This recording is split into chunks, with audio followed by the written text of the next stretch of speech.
नमस्कार, देशोन्नतीमध्ये मी साक्षी आपलं स्वागत करते। बघूया प्रदेशच्या आजच्या टॉप 10 बातम्या। नुकताच देशाचा केंद्रीय अर्थसंकल्प सादर करण्यात आला। या अर्थसंकल्पात सर्वसामान्य आणि नोकरदार वर्गाला मोठा दिलासा देण्यात आल्याचे पाहायला मिळाले। दरम्यान या केंद्रीय अर्थसंकल्पावरून ठाकरे गटाकडून अर्थात सामना या वृत्तपत्रातील अग्रलेखातून हल्लाबोल करण्यात आला आहे। काळा पैसा आणि बनावट नोटाच्या देशात सुडसुडाट सुरू आहे।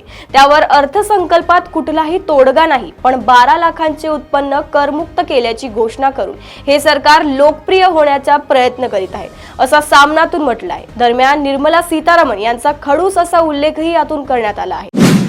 संगीत क्षेत्रातील अत्यंत प्रतिष्ठित 67वा ग्रॅमी पुरस्कार सोहळा सोमवारी 3 फेब्रुवारी पार पडला। या पुरस्कार सोहळ्या भारतीय वंशाच्या ग्लोबल बिझनेस लीडर आणि संगीतकार चंद्रिका टंडन यांनी बाजी मारली।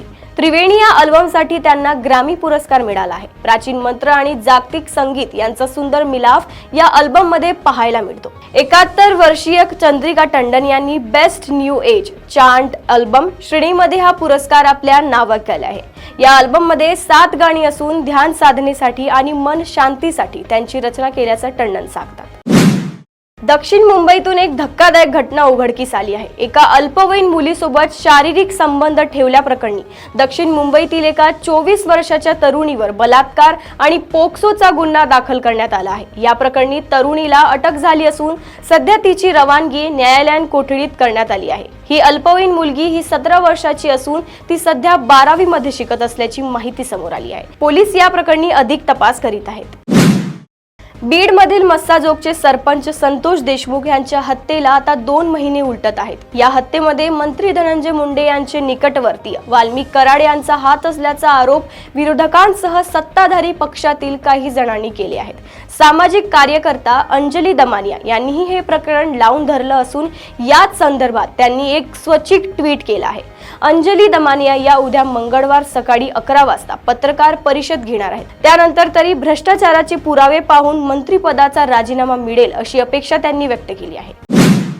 एका मराठा तरुणाने आत्महत्या केल्याने मनोज जरांगे पाटीलने सरकारवर चांगलेच संतप्त झाले आहेत। तुम्हाला अजून किती बळी हवे आहेत? माणसं मेलीत माणसं। सरकारने भावना शून्य होऊ नये। आरक्षणाबाबतचा लवकरच निर्णय घ्या। तुम्ही जर मजा घेत असाल तर तुम्हाला फळ भोगावी लागतील, असा इशाराच मनोज जरांगे पाटील यांनी दिला आहे। मनोज जरांगे हे मीडियाशी संवाद साधत होते, त्यावेळी त्यांनी हा इशारा दिला आहे। इस्रोचे 100वे अंतराळ मोहीम जवळपास अडचणीत आली आहे। 29 जानेवारीला पाठविण्यात आलेला उपग्रह NVS-02 अंतराळातच अडकला आहे। यामुळे त्याच्या निर्धारित कक्षेत तो जाऊ शकलेला नाही। उपग्रहाची प्रोपल्शन सिस्टीम फेल झाली असून यामुळे तो कधीच पुढच्या कक्षेत जाऊ शकणार नाही। एक वॉल्व नादुरुस्त झाल्याने ही वेळ आली असून हा बिघाड दुरुस्त करता येण्यासारखा नाहीये। कल्याण पश्चिमच्या खडकपाडा भागात 3 तृतीयपंथीय आणि त्यांच्या साथीदाराने एका महिलेला अडवत तिच्याकडे 20,000ची जबरदस्तीने मागणी केली। त्या महिलेने पैसे देण्यास नकार दिल्यावर त्यांनी तिला जीवे मारण्याची धमकी दिली। एवढंच नव्हे तर त्यांनी अश्लील वर्तन करत त्या महिलेसह तिच्या लहान मुलीला मारहाणही केले। या प्रकरणी महात्मा फुले चौक पोलीस ठाण्यात तक्रार दाखल करण्यात आली आहे। बीड जिल्ह्यातील मस्साजोग गावचे सरपंच संतोष देशमुख यांच्या हत्येतील मुख्य आरोपी कृष्णा आंधळे अजूनही फरार आहे।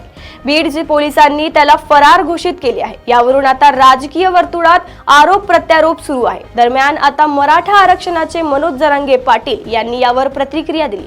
कृष्णा आंधळेला धनंजय मुंडे यांनी लपवले आहे, असा मोठा दावा मनोज जरांगे पाटील यांनी केलाय। मुंबईतील वांद्रे परिसरात एक खळबळजनक घटना घडली। वांद्रे टर्मिनसमध्ये एका कुलीने ट्रेनच्या रिकाम्या डब्यात महिलेवर बलात्कार केल्याचा धक्कादायक प्रकार उघडकीस आला आहे। या प्रकरणी आरोपीला 1.5 तासात अटक करण्यात आली आहे। राहुल अब्दुल शेख असे या आरोपीचे नाव आहे। तो विनापरवाना हमाल असल्याची प्राथमिक माहिती समोर येत आहे। एकीकडे संतोष देशमुख हत्या प्रकरणावरून मंत्री धनंजय मुंडे यांच्यावर दबाव निर्माण होत असतानाच दुसरीकडे भाजपच्या नेत्यांनाही आता बीडचं वावड असल्याचं दिसून येत आहे. चंद्रपूरचा बीड होऊ द्यायचा नाही असं माजी मंत्री आणि भाजपचे आमदार सुधीर मुनगंटीवार यांनी म्हटल्याचा दावा काँग्रेसचे नेते विजय वडेट्टीवार यांनी केला आहे. त्यावर आपण फक्त संतोष देशमुख हत्या प्रकरणाच्या संदर्भात हे बोललो होतो. चंद्रपूरमध्ये हळूहळू गुन्हेगारीचे प्रमाण वाढत असल्याने चिंता व्यक्त केली अशी प्रतिक्रिया सुधीर मुनगंटीवार यांनी दिली आहे. प्रदेशातील अशाच टॉप 10 बातम्या जाणून घेण्यासाठी बघत रहा देशोन्नती. नमस्कार. ठळक घडामोडींसाठी देशोन्नती न्यूज चॅनलला सबस्क्राईब करा आणि बेल आयकॉन प्रेस करा.